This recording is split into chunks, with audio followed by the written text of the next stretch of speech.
6. i 7. stoljeće. Hrvati dolaze na ove prostore, noseći sa sobom svoj jezik, običaj i vjeru. 9. stoljeće.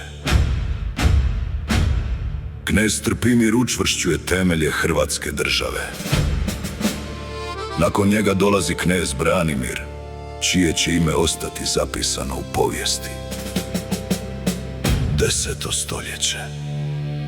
Kralj Tomislav stavlja krunu na svoju glavu, a Hrvatsko kraljevstvo započinje svoj put kroz stoljeća.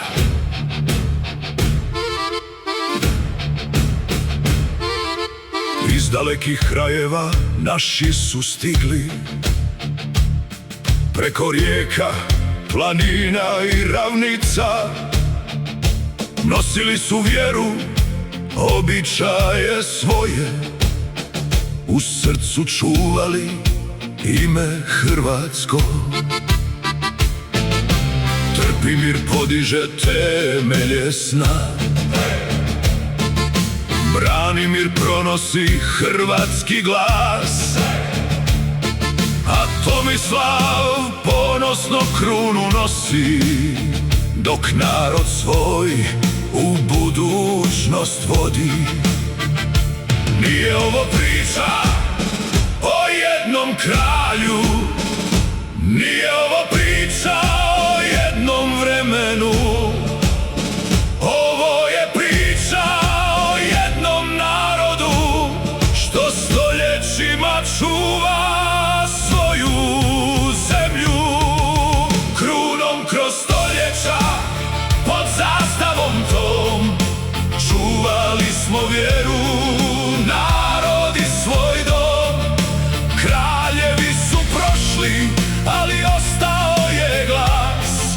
Hrvatska će živjeti u svakome od nas. Krunom kroz stoljeća, nek se čuje sad, od ravnica slavnih pa do plavog mora. Dok god naše srce kuca kao jedno, ime će Hrvatske živjeti vječno.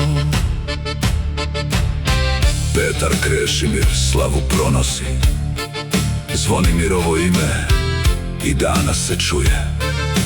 Mijenjali su se carevi i kraljevi, ali hrvatsko ime ostalo je isto. Stoljećima su dolazile oluje, granice su nestajale u tami, ali vjera, jezik i stari običaji ostali su živjeti među nama. Od prvih kraljeva pa do naših dana živjela je vjera jača od kamena. S koljena na koljeno prenosila se priča o narodu koji nikada ne kleči, samo pred Bogom. Krunom kroz stoljeća, pod zastavom tom, čuvali smo vjeru, narod i svoj dom. Kraljevi su prošli, ali ostao je glas. Hrvatska će živjeti u svakome od nas. Krunom kroz stoljeća, nek se čuje sad, od ravnica slavnih pa do plavog mora.